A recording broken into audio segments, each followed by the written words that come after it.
50 ini terlalu tinggi. Itu kan kelihatan satunya masuknya 69.000 gitu kan, yang loop oilnya masuknya 69.000, sedangkan yang satunya mid continent crude oilnya dia masuknya 72.500. Itu kan berarti hampir 10 kali lipatnya alirannya gitu kan, masa alirannya. Nah, biasanya masa aliran itu kalau kita bisa bilang, oh ini lebih banyak, oh ini lebih terlalu besar gitu kan masa alirannya, itu biasanya ada ketentuannya. Biasanya di atas sekitar 5 sampai 10 kali. Jadi kalau ini kan sudah mendekati 10 itu ya wes tak mungkin gitu kan. Karena kita alatnya itu juga punya luasan area tertentu yang mana kalau selisihnya terlalu besar dia juga tidak mampu untuk cover gitu kan. Makanya kenapa ini dibagi ke 2 aliran gitu kan. Jadi biar pendinginannya itu kena di beberapa pihak gitu kan. Jadi nggak cuma satu tok gitu loh, tapi ada dua pipa. Jadi kena dari sini, kena tengahnya juga kena lagi. Karena kalau enggak turun-turun nanti suhunya gitu kan. Nah, untuk langkah pengerjaannya sama gitu kan, sama yang sebelumnya. Bedanya itu cuma di konsep pemikiran awalnya tok gitu. Makanya agak sedikit bingungnya biasanya di situ. Nah, oke. Selain itu ada pertanyaan lagi? Halo? Kalau nggak ada materinya tak lanjutin loh. Tak anggap kalian wis ngerti. Oke. Kalau nggak ada, kita loncat ya. Aku nggak mau motong sel and cup soalnya gitu kan. Sehingga kita langsung loncat ke aksesoris dulu aja. Karena ini kan cuman tinggal 2 SKS gitu kan. Kita langsung ke jaket sama coil sebentar. Konsepnya sama. Saya tak share screen-nya ya. Sabar.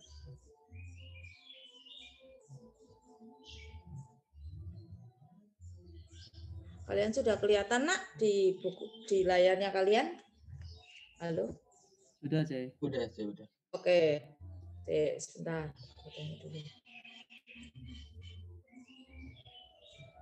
Nah, kalau tadi aku bilang, oh setelah dari DPHE gitu kan, kita biasanya bawa ke saline tube, di mana saline tube itu adalah sebenarnya juga sama kayak DPHE, tapi ini satu shell terus tube-nya banyak. Nah, konsepnya sama kayak itu, cuman karena perhitungan saline tube ini lebih panjang, sehingga tak lompati dulu gitu kan, biar kalian nanti belajarnya nggak motong gitu kan, nggak motong di UAS. Nah, yang akan tak terangin hari ini itu jaket vessel sama coil. Nah, jaket vessel sama coil ini apa sih? Kalau kemarin kita sudah belajar di awal sebelum UTS itu belajar tangki, gitu kan? Nah, tangki itu kalau kita sudah desain, terus kita mau bikin, oh fluida yang mau dimasukkan ke dalam itu ternyata di dalamnya ada reaksi kimia, yang mana reaksinya eksotermis gitu kan. Nah, itu kan kita sudah tahu dari reaksinya delta H-nya berapa, oh ini eksotermis atau endotermis. Nah, kalau kita tahu oh ini eksotermis, yang mana berbahaya bagi lingkungan gitu kan. Atau dia sistemnya eksotermis dan kita mau jaga di suhu tertentu. Jadi kita mau kondisikan tangkinya kita itu isotermal, padahal awalnya kita tahu kalau itu eksotermis gitu kan. Jadi kita mesti turunkan suhu reaksinya dengan cara kita tambahkan pendingin gitu kan. Nambahkan pendinginnya di mana? Nah, bisa ditambahkan di luarnya jaketnya itu. Ya, jadi sudah ada jaketnya terus sudah ada tangkinya terus dikasih jaket pendingin di luar gitu kan. Nah, kenapa kok bahasanya jaket sama coil gitu kan? Ada perbedaan mendasar antara jaket sama coil gitu kan. Bedanya kalau jaket itu kita akan pasangnya di luar tangkinya, sedangkan kalau coil itu kita masukkan di dalam tangkinya. Jadi posisi si coilnya ini di dalam tangkinya gitu kan. Pernah ini enggak ya? Yang anak kos biasanya tahu. Anak kos itu kan biasanya nggak tahu sih, mungkin karena aku anak kos gitu kan. Kita punya ceret air yang bawahnya itu ada koil pemanasnya. Pernah tahu? Aku nggak tahu ya. Apa aku tok sing arek kos sing pakai koyo ngono ya? Ya wis lah, lek nggak tahu nggak apa-apa. Jadi kita Ini tadi, punya apa? yang ini tadi, yang keceret terus ada kayak apa, besinya ngelengkung dikit di bawahnya Heeh itu. heeh heeh, yang Yang ada besinya melengkung itu. oh ya ya ya. Ya, biasanya di Nah, hotel-hotel juga ada kan, Ci? yo, heeh. Yang ceret yang tinggal tancap panas Betul, sendiri itu. ceret yang ditancepin listrik, terus habis itu ada kayak plungkerannya itu loh. Nah, Eh, itu panas sendiri. koil, nak, gitu kan. Jadi kalian anak teknik harus ngerti istilah koil, gitu kan. Ojo terus nanti, waduh ini namanya apa ini bentuknya plungkeran. Enggak. Jadi itu namanya koil gitu kan. Fungsinya apa? Ya fungsinya bisa untuk memanaskan, bisa untuk mendinginkan gitu ya. Nah, betul, kettle yang buat masak Indomie itu biasanya juga ada pelengkungannya. Tapi bukan yang kompor listrik loh ya, beda gitu kan. Nah, itu namanya koil. Jadi kalau yang itu di dalam koilnya itu enggak ada fluida yang dimasukkan, tapi dia langsung nyolok sama listrik sehingga koilnya tambah panas gitu kan kalau yang ceret itu. Jadi koilnya tambah panas, nanti air yang ada di dalam ceretnya ketularan panas gitu kan karena pakai yang namanya prinsip konveksi gitu kan perpindahan panasnya. Nah, tapi kalau di industri gitu kan kita juga ngomongnya koil gitu kan bentuknya ya hampir mirip lah bentuknya mesti melungker-melungker ngono lah. Nah, ditaruhnya di dalam vesselnya, di dalam tangkinya. Bisa untuk pendingin, bisa untuk pemanas gitu ya. Nah, tergantung apa yang fluida yang mau masukkan di dalamnya gitu kan. Bisa kalau industri kita mainnya enggak listrik tapi kita mainnya pakai pemanas itu. Kenapa kok nggak pakai listrik gitu kan? Kalau kettle kan pakai listrik gitu kan? Karena enggak kuat nanti dayanya terlalu gede. Jadi kita pakai fluida pemanas gitu kan? Nah, bedanya tadi kan aku sudah bilang, nah jadi kan ada jaket, ada coil. Nanti ada lagi yang namanya external recirculation loops. Ini kejauhan nanti kalau bahas ke sana ya. Nah, bedanya kalau yang kita pakai jaket gitu kan. Yang pertama, kelebihannya fluidanya itu enggak rawan kontaminasi. Jadi apa kalau kita mau pakai yang barang-barang yang industri untuk industri farmasi, industri bahan pangan, itu kan butuhnya yang steril gitu kan. Jadi kita nggak bisa pakai koil gitu. Kenapa? Kalau koil tadi kan dimasuk non di dalamnya tangki gitu kan. Jadi kita pakainya jaket gitu kan, jaketnya yang di luarnya itu. Jadi fluidanya itu cuman berkontak dengan dindingnya tangkinya itu fluida yang di dalam. Nah, fluida yang di luarnya ya wes berkontak juga dengan dindingnya tangkinya gitu kan. Jadi perpindahan panasnya cuma ada dua macam. Konveksi plus konduksi yang dari tebal tangkinya itu. Nah, terus dia gampang untuk dibersihkan karena posisinya di luar gitu kan. Oh, oke. Okay. Sebentar ya.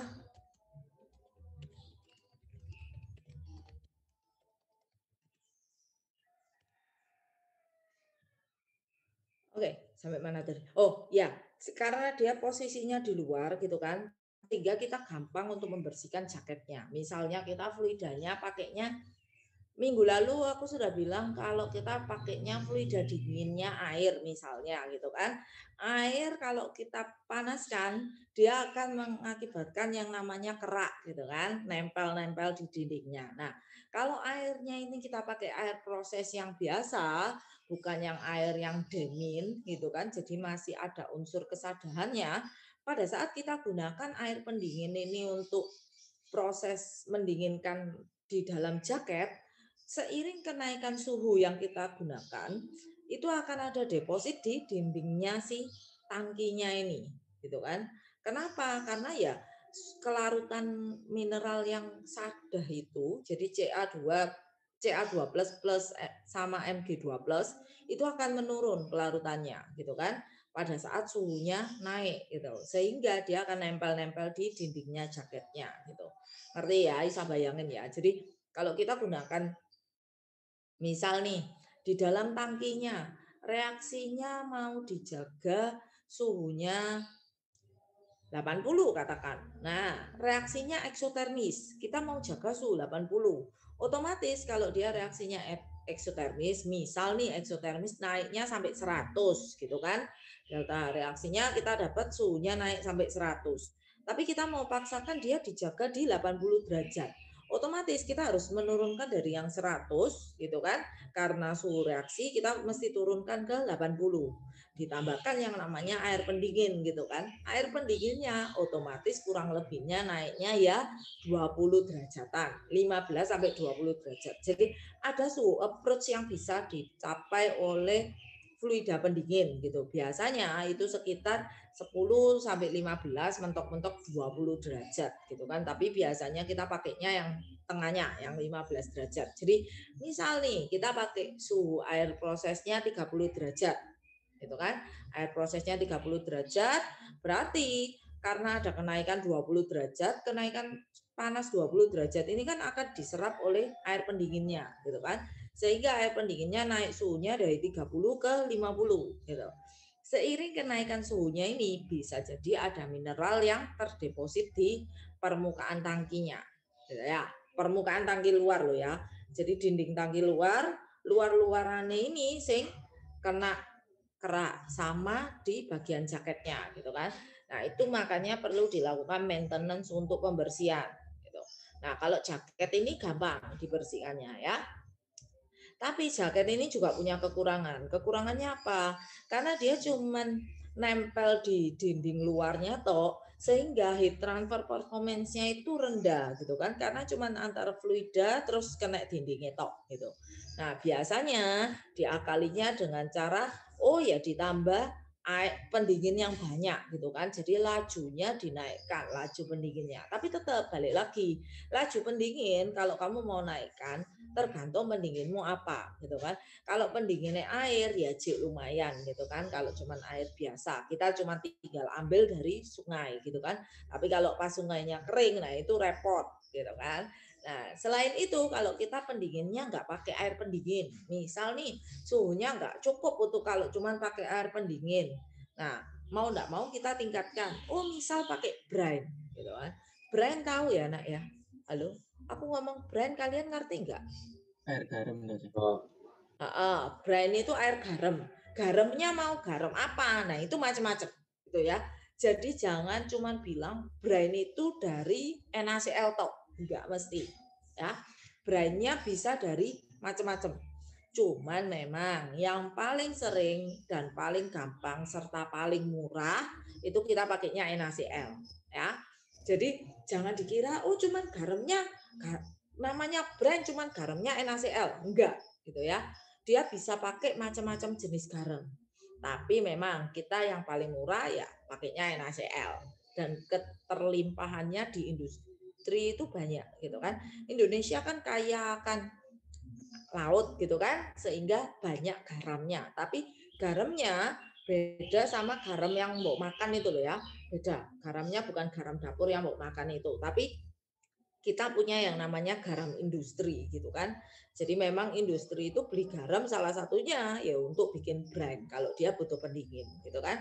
Tapi ada nanti kalau kalian TA gitu kan, kalau andai kata ada yang pakai brine gitu ya, tolong diingat kalau brine itu enggak cuman NaCl gitu ya, bisa yang lain-lainnya. Nah, brine-nya mau berapa persen kadarnya gitu. Misal nih, mau pakai brine kadar 5% NaCl, atau brine kadar 25 NaCl bisa. Bedanya di mana? Beda suhunya nanti ya. Jadi dia akan berpengaruh ke suhu pendinginan yang mau mau capai. Nah, itu nanti ada tabelnya sendiri kalau di PRI ada. Nah, terus kerugian yang lain lagi kalau terkait tangki itu adalah surface areanya terbatas ya, karena dia cuma di sepanjang tangkinya toh gitu. Dan jaketnya enggak yang full jaket yang 100% setinggi jaketnya, setinggi tangkinya enggak.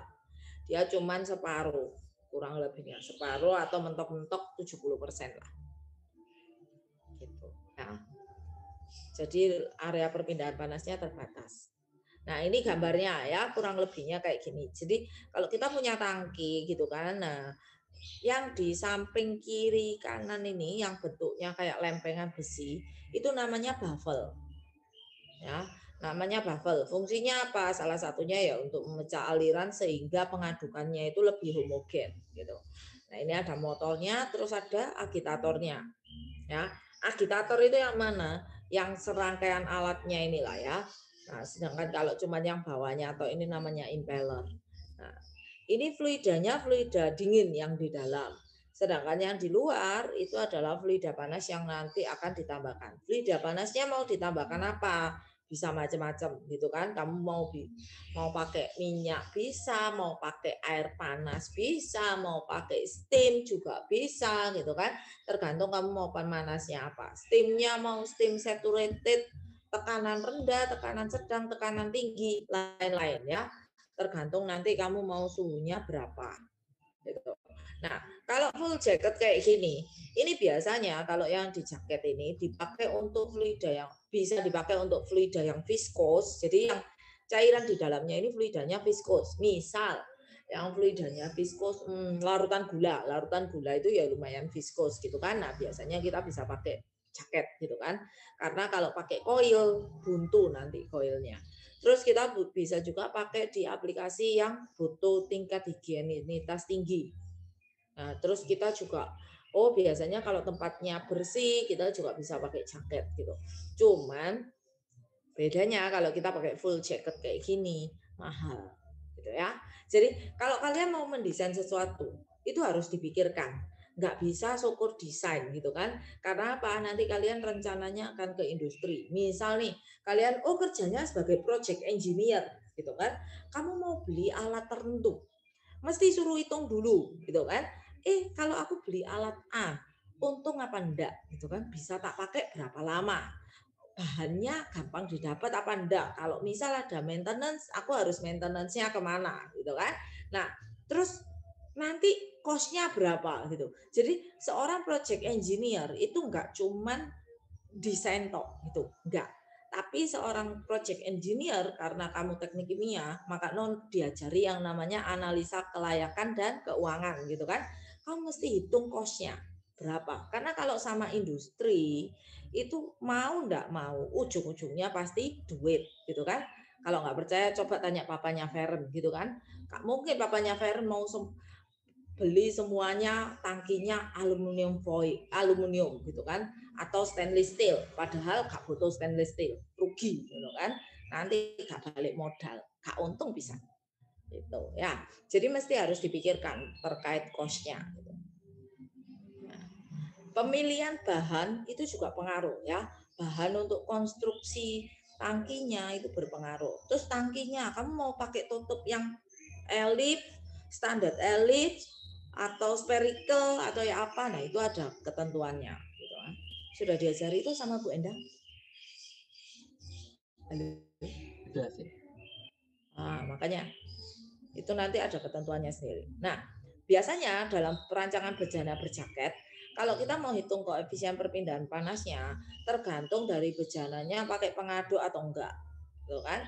Kalau nggak pakai pengaduk kan lebih berat, soalnya dia nggak homogen, alirannya nggak bisa diputar gitu. Sehingga kalau untuk bejana berpengaduk, kita rumusnya NRE-nya itu berubah jadi ini ya, L kuadrat N kali rho per mu. Di mana L ini panjang pedalnya, panjangnya impeller ya. Panjangnya itu yang mana? Yang gininya apa yang gininya? Nah, coba gambar ini tadi. Yang panjang itu yang ininya, setebal ini atau segini? Halo? Yang dimaksud panjang itu yang mana sih? Nah, ini ya, tak kasih. Yang horizontal aja. Ya, jadi yang panjang itu yang ini loh. Ya, yang dari sini sampai sini. Ini panjangnya, ya. Kalau ini kita bilangnya lebarnya. Oke. Jadi yang mempengaruhi ke NRE-nya itu adalah yang panjangnya. Oke. Nah, sedangkan N-nya itu jumlah putaran per menitnya. Itu yang berpengaruh ya. Nah, ini nanti adalah gambar 20.2. Coba dibuka apa ini bukunya? Halaman biro ya. Pokoknya chapter 20 lah. Sudah ketemu? Chapter 20.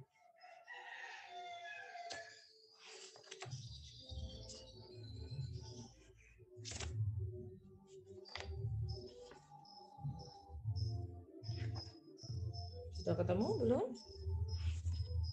Halo? Nah, nanti di chapter 20 itu kalian bisa belajar jaket sama koil lebih lanjut di sini gitu kan.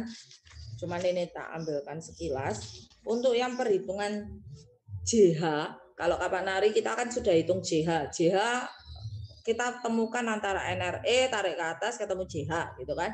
Di sini juga sama gitu kan. Dari NRE yang tadi kita sudah hitung, ditarik garis ke atas, nanti ketemu JH-nya berapa. Nah, misal nih dari sini ya, tarik ke atas. Oh, barangnya jaket gitu kan. Kalau sudah tarik ke samping, ketemu JH-nya. Tapi kalau koil nilai garisnya beda ya. Misalnya koilnya di sini. Nah, koil itu ditarik ke yang garis yang di atasnya. Sehingga nilai JH yang didapat dari koil itu lebih gede dari yang didapat dari jaket. Oke. Nah, sehingga kalau kita tahu nilai mu per mu W-nya sama dengan 1 untuk air, kita bisa hitung nilai HI-nya. HI-nya pakai rumus ini. Nah, bedanya untuk steam gitu kan. Untuk steam dalam jaket, nilai HO sama dengan HIO itu 1500 BTU per jam feet kuadrat derajat Fahrenheit ya. Ini mesti diingat-ingat gitu kan. Khusus ini hafalan, guys. Soalnya kalau enggak nanti kalian bingung untuk cari nilai HIO-nya. Gitu ya. Jadi untuk jaket nilai HIO-nya segitu, ketemu dicari UC-nya, dari UC dicari UD-nya. Ketemu nanti UD-nya berapa. Oke. Nah, bedanya kalau di sini untuk perhitungan jaket gitu kan agak sedikit beda gitu kan. Kalau kamu fungsinya untuk menjaga suhu dalam bejana sehingga sebesar T, nah delta T-nya bisa dihitung. Delta T-nya sama dengan T besar dikurangi T kecil. Sehingga kalau dari rumus hukum Fourier ketemu A sama dengan Q per UD kali delta T gitu kan. Sehingga kalau kita mau cari A-nya, A-nya itu sama dengan Pi kali OD kali H jaketnya. Ya, OD itu outside diameter dari tangkinya itu tadi dikalikan tinggi jaketnya. Itu ketemu nilai A. Ya, agak sedikit beda sama yang lalu. Nah, bedanya di sini tinggi jaket itu harus lebih rendah atau sama dengan tinggi larutan. Makanya tadi aku bilang jaket itu biasanya kita nggak full jaket gitu kan.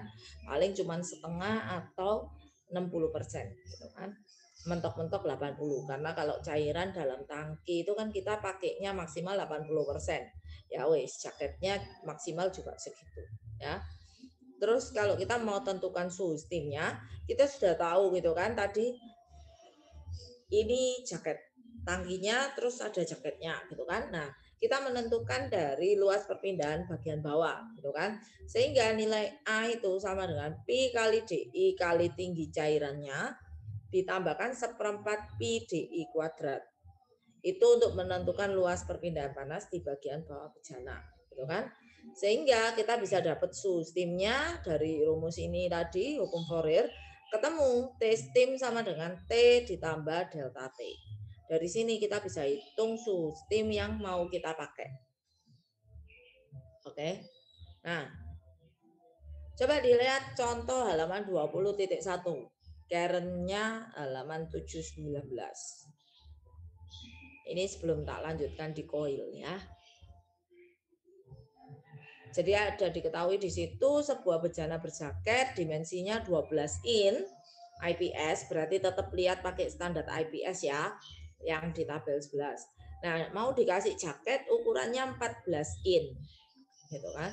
Dilengkapi dengan pengaduk, panjang pengaduk 7,2 in, tingginya atau lebarnya si pengaduknya itu 1,2 in. si pengadu ini diletakkan maksimal 1,8 in dari bagian bawah bejana. Jadi kamu kalau taruh pengaduk itu kan enggak boleh mepet banget toh. Misalnya ini dasarnya si tangkinya, dia akan harus ada jaraknya tertentu, enggak boleh nempel gini kan. Lek nempel kan enggak iso muter. Jadi ada jaraknya tertentu. Nah, jaraknya ini itu yang tadi 1,8 in. Itu kan dari bagian bawah bejana. Nah, diketahui kecepatan pengaduknya 125 rotation per menit, tinggi cairan dalam bejana itu 10 in. Gitu ya. Untuk menjaga suhu cairan dalam bejana pada suhu 150 derajat Fahrenheit dibutuhkan panas sebesar itu ya 32.600 dengan dead factor 0,005. Sekarang ditanya berapa suhu steam yang dibutuhkan. Pakai rumus yang tadi. Oke, dicoba sekarang. Jaket ini lebih gampang, nggak usah susah-susah.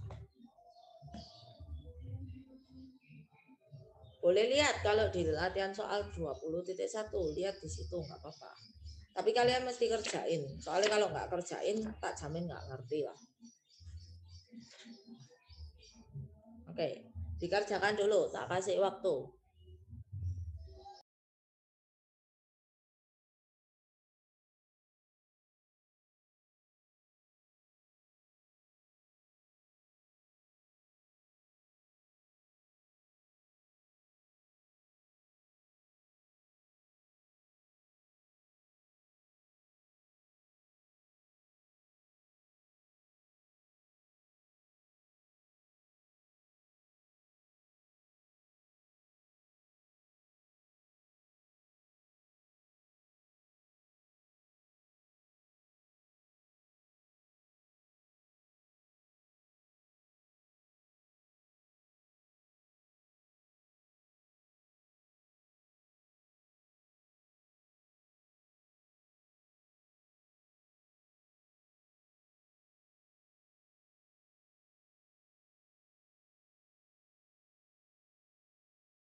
Cairannya ini air ya? Atau Sorry. Cairannya. Iya, dianggap air.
Halo, sudah sampai mana ngitungnya?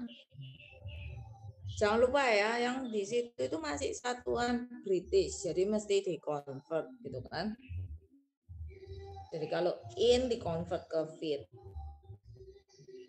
Kalian sudah hitung sampai mana? NRE sudah ketemu? Ya, NRE-nya sudah. Terus HI-nya?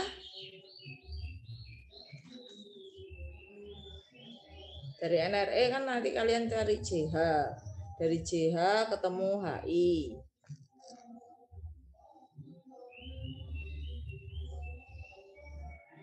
baru dia.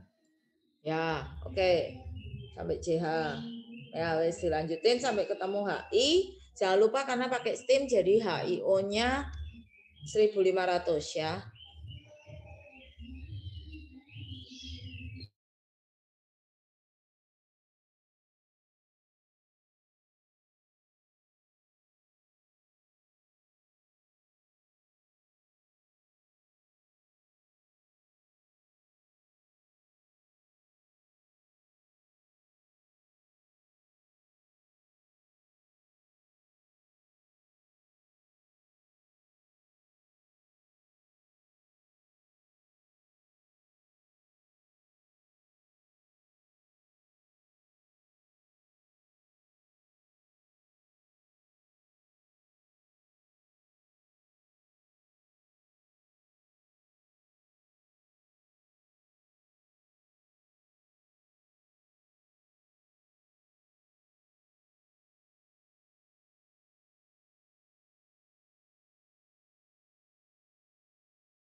Sudah sampai mana, Nak? Nilai UD-nya sudah?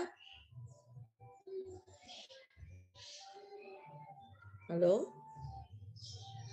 Atau belum sampai situ malah?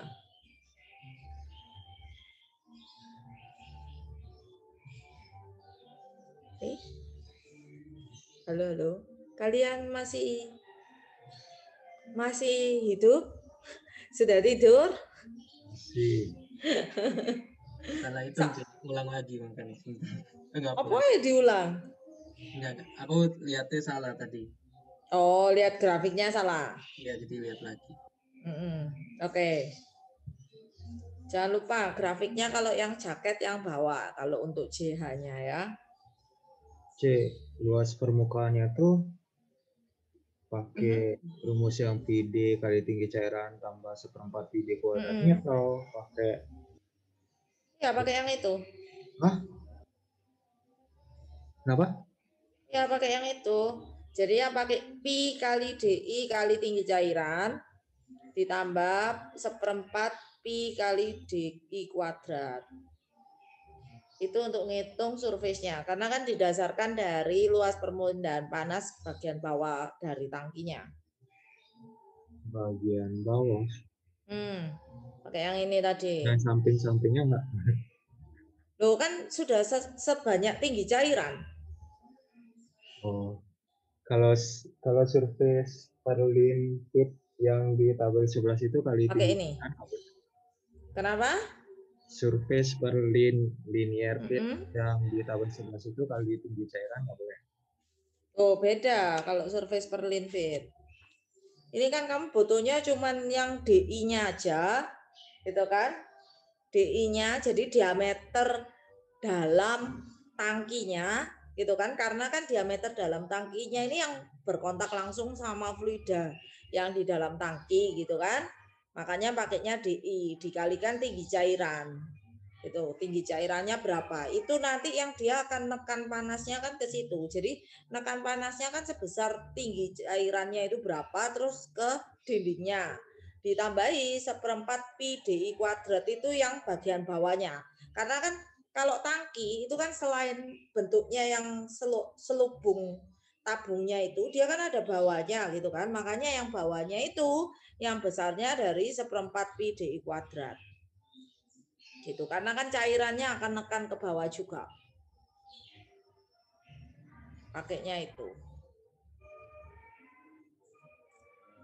itu untuk menghitung A-nya ya.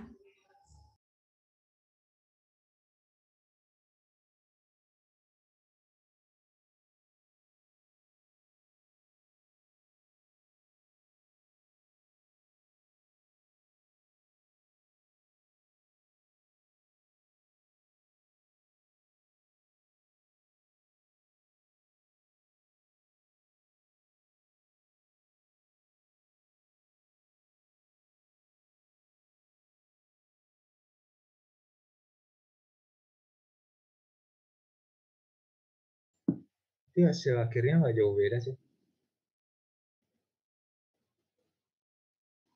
Hasil akhirnya nggak jauh beda ya. Ketemu berapa kamu? Rumus di slide itu 32,2, benar ya? Kira? Kalau surface-nya itu 31,3. 31. Surface-nya bukannya 3, Ya dikali tinggi cairan kan 10. Oh iya, salah. oh tinggi cairannya Ya, kan ya, belum tak jadi satuannya apa? skrip. Beda. Ya tinggi cairannya kan mesti ubah dulu dari in ke fit. Mesti dibagi 12. Oke.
Halo, sudah?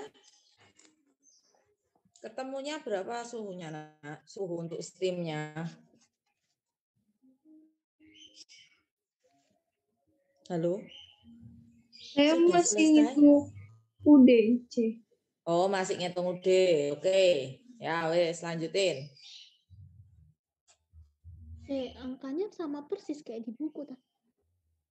Ya enggak lah. Emangnya matamu sama matanya Karen? Enggak, Ya J-nya berapa wes. ya, Cek? Cici J-nya berapa? Hah? Cici J-nya berapa? J-nya 1080 berapa gitu? Aku nggak nyampe 1000 loh. Hah? Berapa, Cik? 1080 kah berapa? NRE-nya berapa? NRI-nya itu di grafik Karen katanya diubah jadi per hours. Sarannya. Oke, NRE-nya kamu ketemunya ini kan per menit toh harusnya 125 per menit toh. Oh. Nih loh. Mana tadi rumus RD-nya? Sabar. Ya. Iyanya itu apa? Nih loh ya. Ini kan dalam jumlah putaran per menit gitu kan. Rho-nya dalam apa? Rho-nya kan converse per feet kuadrat gitu kan. Terus mu-nya dalam apa? Tapi misalnya kalau N-nya dalam putaran per menit berapa dapat? NRI. Nah, mu-nya kan kamu dalam hour toh. Coba dilihat satuannya mu itu apa? Oh ya, hour. Berarti ubah jadi hour dulu. Hmm. Berarti 240 ribuan. Hah? 240.000 cek gede nih. Kan emang turbulen kalau diaduk. Jadi gede kan? Nah, 240.000. Iya. N-mu berapa N-mu? Coba dihitung dulu. N-nya berapa? 7.500. L-nya? L-nya ini aku pakai kalkulator. L-nya 7,2-nya kamu bagikan dulu sama 12. Ya udah. Ya kan? Jadi 0,036 toh. Iya. Kalikan rho-nya. Rho-nya pakai rho air. Dibagi mu-nya pada suhu 150. Gimana nyari rho yang rho-nya tuh sama semua di suhu berapa? Tuh. Coba kamu lihat rho-nya di figur 14. Cari figur 14. Coba mana sini tak cari figurku. Figur 14. Air itu 10,2 kali 10,2 sama 13. Ya kan? Suhunya kan beda. Itu Suhunya nyari kamu tarik dari viskositas 150. Kenapa? Itu nyari viskositas bukan? Sorry. Iya, viskositas. Sorry. Densitas ya harusnya ya. Densitasnya sudah ketemu. Viskositasnya kan yang butuh. Kan dibagi mu kan? Mu kan dari figur 14. Densitasnya 62,5 itu. Iya, kan dari appendix 1. Berarti dianggap pada Air. Dianggap fluidanya air kan? dianggap pada kondisi standar. Dianggap disetarakan dengan air. Cuman mu-nya nanti dikalikan. Mu-nya kan kamu pakainya juga air toh. Ya, mu-nya 10,3 sama 13. 0,47 centipoise. Terus kalikan 150. Ditarik dari 150. Ketemu mu-nya. Iya. Wes. Ketemunya berapa RE-mu? 247. Cek gede nih. Yang lain berapa ketemu mu-nya? Ketemu RE-nya? Natasha, RE-mu berapa, Nat? RE sebentar. Saya dapatnya 151.590.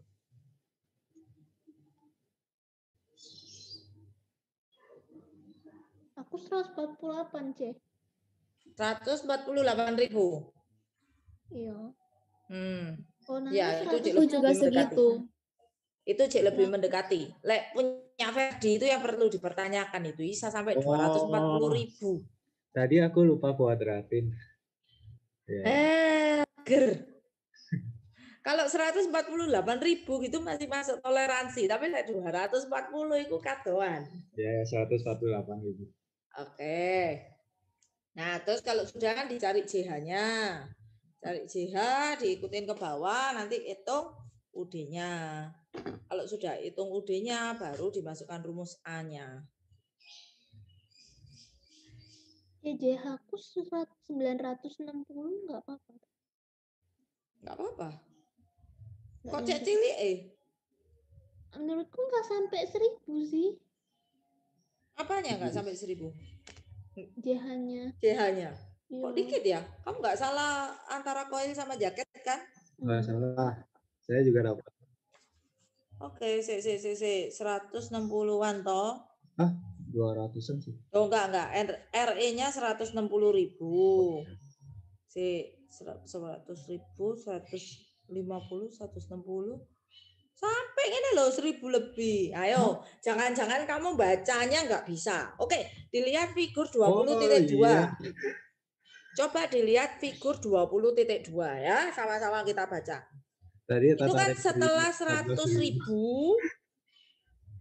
setelah 100.000 sampai 300.000, garisnya ada 2, benar? Iya ya, tadi tariknya dari 14.000. Yo sampai elek gak ketemu nak. Dari 100.000 garis satu garis di sampingnya itu adalah 150.000. Garis di sampingnya lagi itu 200.000. Garis di sampingnya lagi baru 300.000. Jadi kamu tariknya dari yang sebelahnya 150 sebelahnya 150 itulah. Lebih. Karena aku nggak nyampe 150.000 NRE-nya. Oh, kamu nggak sampai 140 ya tadi ya? Terus iya. Oh ya ketemunya 1000 lah. Iya nggak apa-apa. Ketemunya 900 sekian toh? Oke. Cik, mau nanya Cik. Mm-mm. Itu grafiknya yang antara 100.000 sama 300.000 kan dibagi 3. Berarti anggapannya kayak di garis yang pertama tuh 166.000 gitu ya? Enggak. Bisa Makanya tadi wes tak bilangi. 100.000.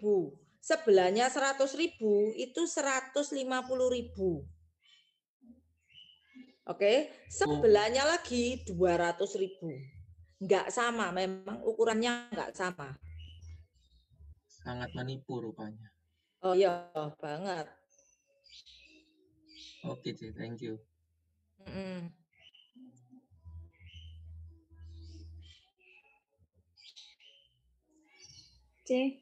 Aku udah dapat.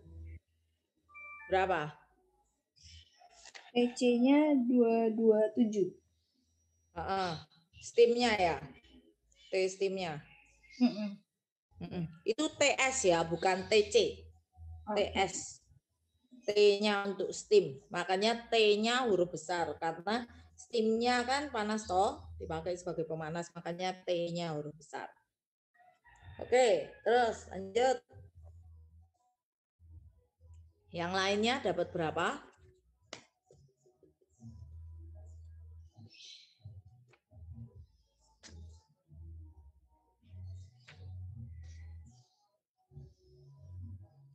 Grafiknya Karen ini menipu, ya menipu. Karena ukurannya, skalanya nggak sama. Ya. Skalanya dia agak beda.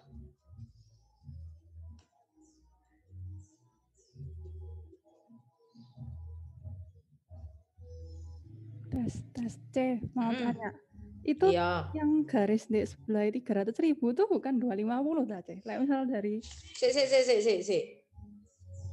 tak kira no itu 150 250, Ceh.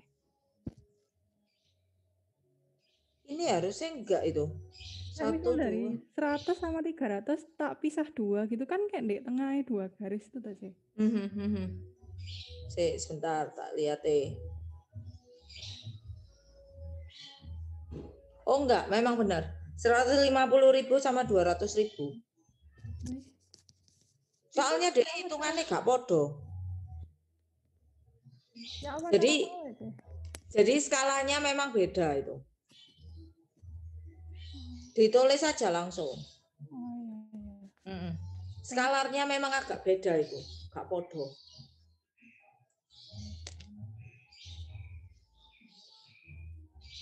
Ya, dapat 222 Fahrenheit. Ya, oke. Cek, tunggu yang lain.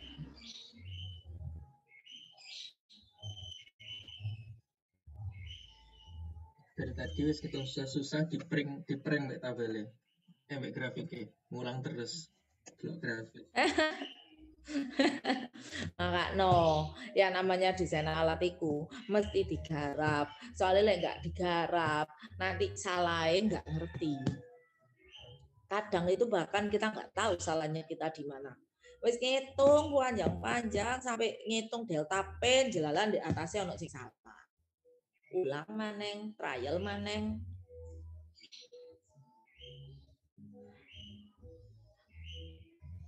TA-nya kalian ini nanti sudah lebih agak enak karena nggak perlu semua dihitung, bisa langsung dimasukkan Excel gitu, wes langsung jebret-jebret gitu. Kalau dulu ya dihitung kabeh. Nanti kalau di industri, kalau kalian kerjanya sebagai project engineer, itu juga ngitung-ngitung gini. Ngitungnya itu bukan ngitung dalam artian untuk beli alatnya loh ya, nggak hanya itu. Jadi, oh alatnya sudah ada, sudah. Mau beli alat A gitu kan umpama. Nah, si pihak suppliernya akan kasih, oh ini loh speknya alatku. Jadi perusahaan A, B, C, D kasih speknya sendiri-sendiri. Nah, kalian mesti ngitungnya itu mana yang lebih suitable untuk perusahaannya kalian gitu kan. Terus mana yang dalam hal cost-nya lebih murah biasanya. Nah, kalau umpama cost-nya murah, alatnya bisa dipakai apa enggak gitu kan. Dari hasil perhitungan ya apa gitu. Soalnya kadang ada alat yang cost-nya murah ternyata setelah di install gak bisa dipakai karena hitungannya bleset. Gitu ya. Jadi memang harus belajar di situ. Bukan berarti kalian nanti oh setiap alat di pabrik tak beli dewe. Enggak gitu ya. Tapi cuman cross check karena beberapa perusahaan itu banyak yang mengalami kesalahan seperti itu. Jadi wes beli alat larang-larang wes diinstal ternyata nggak bisa dipakai atau ternyata yieldnya kecil, cost-nya banyak dalam hal operasional yieldnya kecil. Nah itu kan jadi problem juga gitu kan.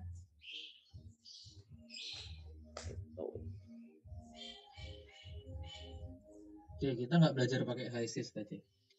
Nah itu rencananya itu memang kita akan belajar pakai HiSys, sudah direncanakan dari semester yang lalu. Cuman terkendala kita nggak bisa masuk ke kampus.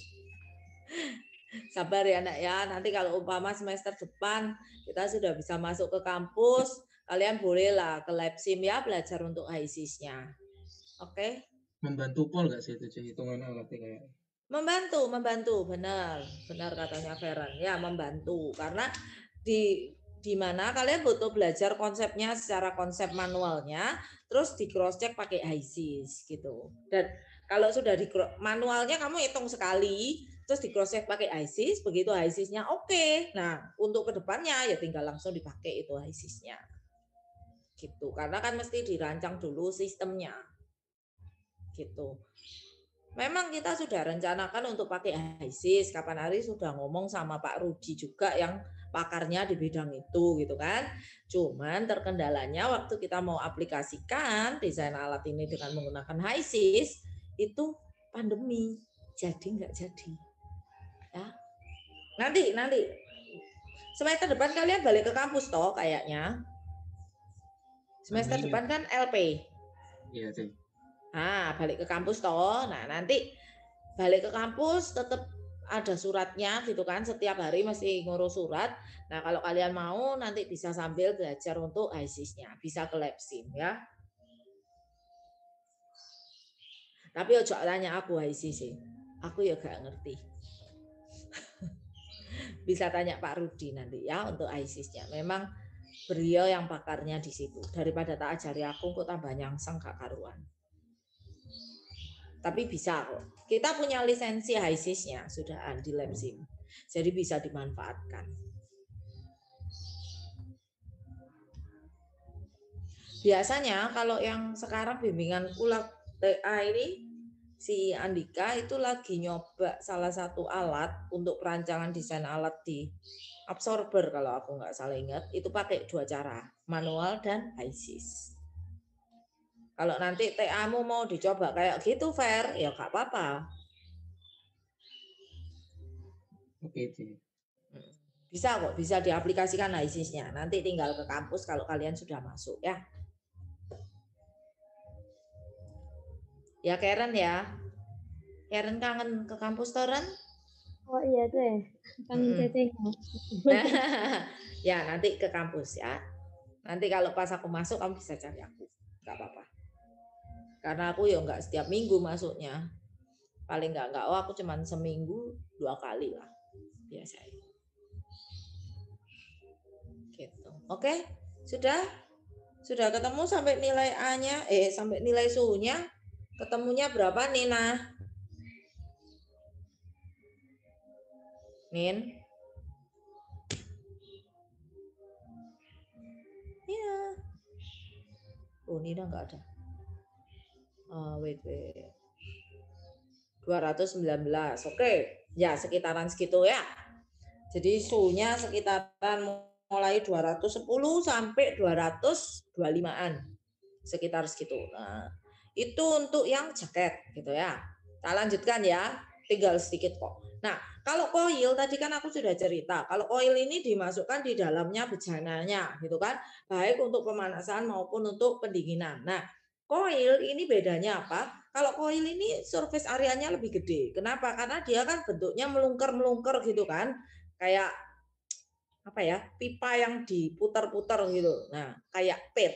Kalau kalian tahu pegas itu loh, mainannya pegas. Nah, bentuknya kayak gitu. Sehingga surface areanya kita bisa kontrol gitu loh. Kalau kita butuh misalnya butuh surface area yang lebih gede, ya tinggal koilnya lilitannya ditambah gitu kan. Nah, ini dipakainya banyak untuk bejana berpengaduk karena koil ini selain untuk pemanasan dan pendinginan, dia juga bisa dipakai sebagai baffle. Jadi bisa dipakai untuk mecah alirannya juga gitu. Nah, penempatannya gimana? Penempatannya biasanya kayak gini ya. Jadi misal ini ada impellernya gitu kan, ada agitatornya di tengah, terus koilnya ditaruh di luarnya, melingkupi si agitator ini. Nah, koilnya kalau di model seperti ini, kamu mesti ngitung mesti ngitung diameter koilnya sama diameter putaran impellernya. Jangan sampai impellermu ini nanti pada saat muter dia natap di koilnya gitu kan. Kan nanti mesti bisa rusak alatnya gitu kan. Jadi ukuran diameter koilnya, diameter dalam untuk putaran koil itu harus lebih gede dari impellernya ya. Nah, atau bisa juga ditaruh di bagian pinggir gitu. Kalau di bagian pinggir ini nggak masalah. Ini yang tadi tak bilang dipakai sebagai baffle gitu kan. Bisa ditaruh di kiri, bisa ditaruh di kanan. Fungsinya selain untuk memanaskan atau mendinginkan, dia juga bisa dipakai untuk memecah aliran ya. Itu kalau koil. Nah, koil ini nggak bisa dipakai untuk alat-alat bioreaktor. Kenapa? Karena kalau untuk alat-alat bioreaktor itu kan atau alat farmasi butuhnya kan yang sistemnya harus higienis. Nah, kalau koilnya mbok masukkan gini, otomatis kadang ada koil yang lama-lama setelah pemakaian berapa lama dia akan timbul kerak gitu kan, atau warnanya berubah jadi tayangan atau teroksidasi itu ya, warnanya jadi berubah. Sehingga kita tidak sarankan untuk dipakai koil, makanya kita pakainya yang di luar tadi, yang pakai jaket. Dan kalau viscose, koil ini juga nggak bisa, nggak ngangkat untuk perpindahannya ya. Nah, ini adalah salah satu aplikasi yang bisa nanti kalian pakai kalau mau cross check, bisa dilihat di sini. Namanya wait. Sebentar. Namanya ini ya. chemcal.com. Ini biasanya bisa dipakai untuk menentukan persamaan di jaket vessel. Jadi kamu mau hitung heat transfernya ya apa gitu kan. Misalnya, oh vessel diameternya berapa, kamu materialnya mau pakai apa, tebalnya sudah tertentu. Nah, terus dihitung, DE maunya jaketnya tipenya apa, ukuran koilnya berapa kalau mau pakai koil gitu kan, lajunya berapa, fouling factornya kamu bisa injek di dalamnya gitu kan, bisa input kan. Terus densitasnya berapa, kamu mau pakai agitator tipe apa gitu kan, karena beda agitator dia akan beda impeller itu dia akan menghasilkan luasan yang beda gitu kan, panjangnya bisa jadi beda-beda. Terus diameternya berapa, kamu mau kecepatan berapa, volume factornya berapa, dimasukkan jebret, dia bisa ngitung untuk overall heat transfer coefficient. Jadi nggak perlu kamu masukkan NRE, JH, bla bla bla bla bla, itu nggak usah lah pakai iki. Ngerti? Nah, ini tugasnya kalian lah. Dalam artian tugasnya ini aku tugasnya nggak nilai ya. Kalian bisa coba nanti setelah selesai kuliah, kalian bisa masuk ke webnya ini, kalian bisa lihat-lihat, oh fiturnya apa aja. Karena ini membantu sekali kalau nanti kalian untuk perancangan di spekalat waktu TA. Gitu ya. Daripada nanti waktu TA baru belajar gitu kan. Apa yang bisa dipelajari sekarang itu dicicil ya. Oke, nah itu tugasnya kalian. Terserah kalau mau belajar mau enggak, apa saksirmu. Oke. Kok kecepatan. Nah, ini adalah salah satu yang biasa dipakai. Jadi biasanya itu soalnya kayak gini. Oh, sebelum ini kejauhan nanti. Coba dilihat di 20.2, latihan soal 20.2. Kalau yang tadi kita sudah belajar untuk yang jaket. Nah, ini adalah untuk perhitungan koilnya. Untuk perhitungan koilnya yang 20.2. Coba dilihat. Soalnya sama gitu kan. Jadinya pakai soal 20.1 gitu kan. Cuman bedanya di sini ditambahkan gitu. Ditambahkannya koilnya putarannya itu setengah in OD gitu kan. Materialnya koper.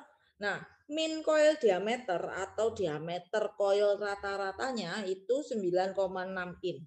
Ditanyakan berapa banyak putaran coil yang Mbok butuhkan. Ngerti ya? Jadi coil itu tadi kan muter gitu. Nah, kamu butuh berapa putaran?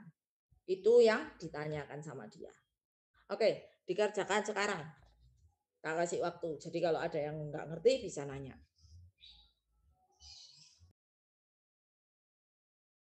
Datanya pakai yang 20.1 tadi ya, data-datanya. Kecuali yang koilnya.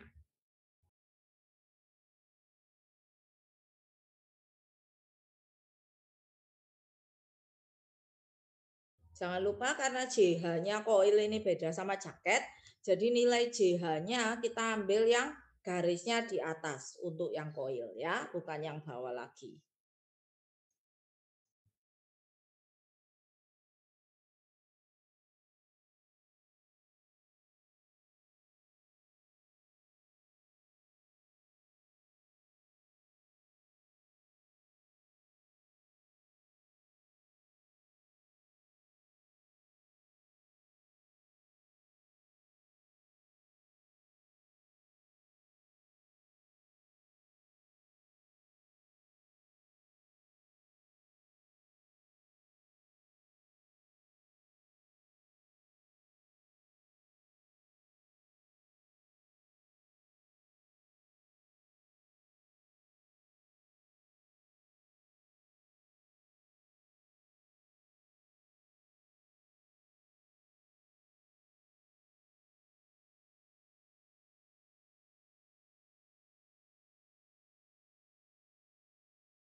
C.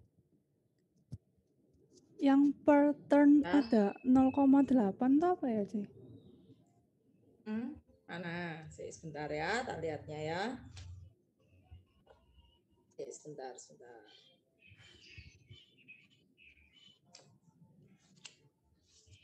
Sebentar ya. Ini kok hilang? Itu selimut satu lingkaran gitu kan maksudnya. Nah, yang mana yang kamu bingung? Yang per turn, bawahnya external surface. External surface-nya itu kan sudah ketemu. Nah, per turn-nya itu kan 0,8. 0,8 itu dari diameternya. Diameternya kan 9,6 in. Kalau dijadikan feet, dia jadi 0,8 feet. Oh alah. Kan dia kan mesti satu lingkaran ini toh. Satu lingkarannya dia butuh berapa luasannya. Jadi kan pi kalikan itunya, diameternya, terus dikalikan external surface-nya. Karena kan permukaan luarnya. Gitu. 0,8-nya itu dari 9,6 dibagikan 12. Untuk dijadikan feet. Oke.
Halo, sudah? Ketemunya berapa, Nak? Sama persis? Beda-beda dikit.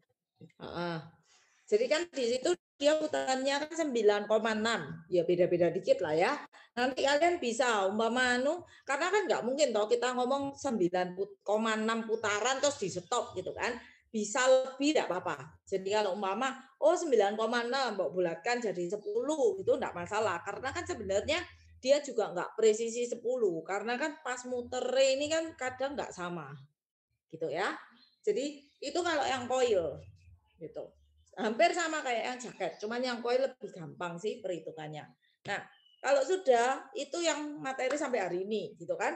Kalau kalian mau untuk belajar ini mana ya? Slideshow-ku bisa. Nah, yang di latihan soal katakan cuman karena ini waktunya nggak nututi gitu kan. Nah, ini adalah latihan soal untuk yang jaket gitu. Kalau tadi itu kan simple gitu kan. Oh, kalian cuma hitung, sudah ada contohnya. Nah, kalian bisa latihan dari sini. Jadi di sini sudah diketahui, kalau kita pakai tangki pasteurisasi misalnya, bentuknya silinder tegak berjaket, tutup atas sama tutup bawahnya flank and standard set. Mau dipakai untuk mensterilkan susu gitu kan. Jaketnya yang dipasang itu dialiri oleh steam yang mana dia sudah diketahui butuh Q-nya itu sebesar 137 sekian-sekian. Nah, steam-nya masuk pada suhu 257 derajat Fahrenheit. Otomatis keluarnya juga akan sama karena dia cuma berubah secara fasenya, tidak berubah suhu, gitu kan. Nah, dia mau dipakai untuk memanaskan susu dari 122 ke 185. Diketahui tinggi jaket sama tinggi larutannya sama sebesar segitu, 2,9 feet. Nah, ditanya, apakah luas perpindahan panas yang tersedia itu sudah memenuhi luasan perpindahan panas yang dibutuhkan untuk proses sterilisasi. Nah, tambahan datanya kalau ini karena bahan alam gitu kan, jadi nggak ada di Karen. Makanya tak kasihkan di situ. Baik nilai CP-nya, nilai densitasnya, viskositasnya, konduktivitasnya, termasuk nilai JH-nya sudah ada di situ semua. Kalian tinggal hitung. Gitu ya. Itu untuk latihannya. Latihannya nggak usah dikumpul, tapi nanti kalau waktu masuk lagi setelah UTS, kalian bisa tanya kalau memang nggak ngerti.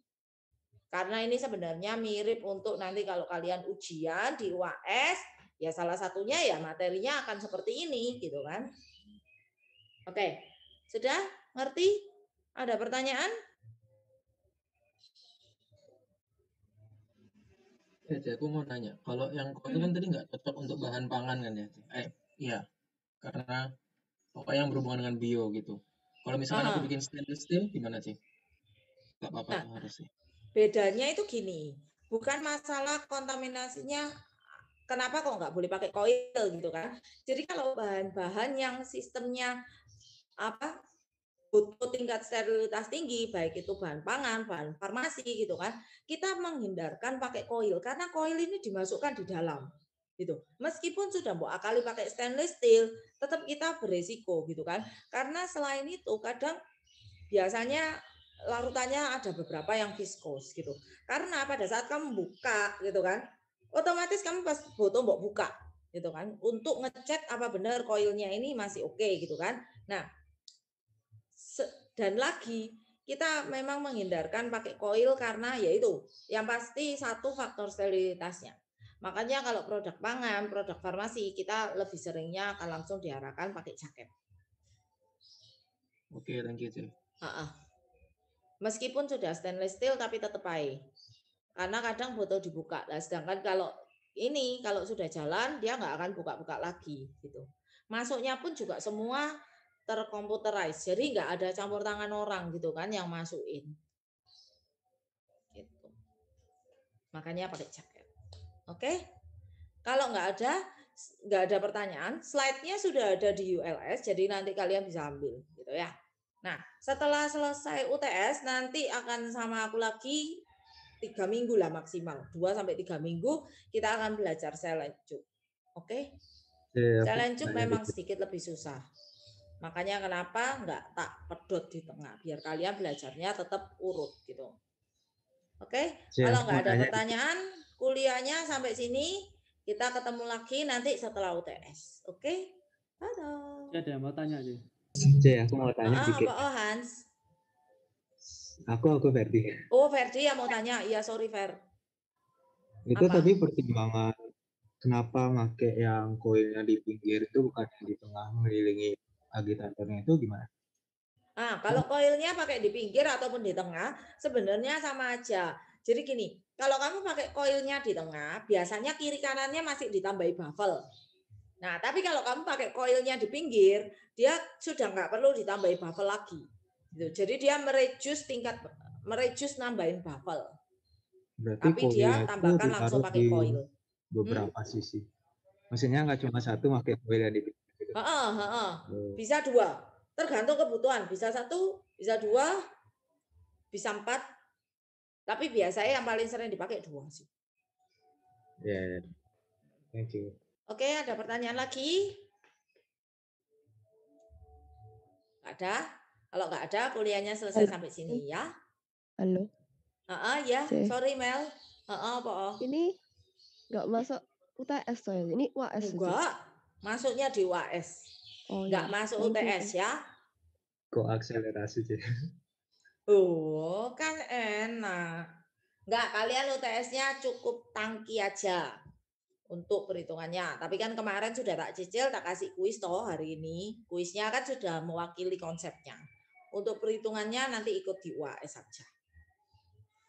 Oke? Nah, semester depan pasti akan berubah karena semester depan akan berubah jadi 2 SKS. Cumanan. Jadi makin padat lagi. Oke, ya wes kalau gitu. Dadah. Thank you, Deh. Thank you. Feren nanti kirim ke aku ya, Feren, di Google Drive ya.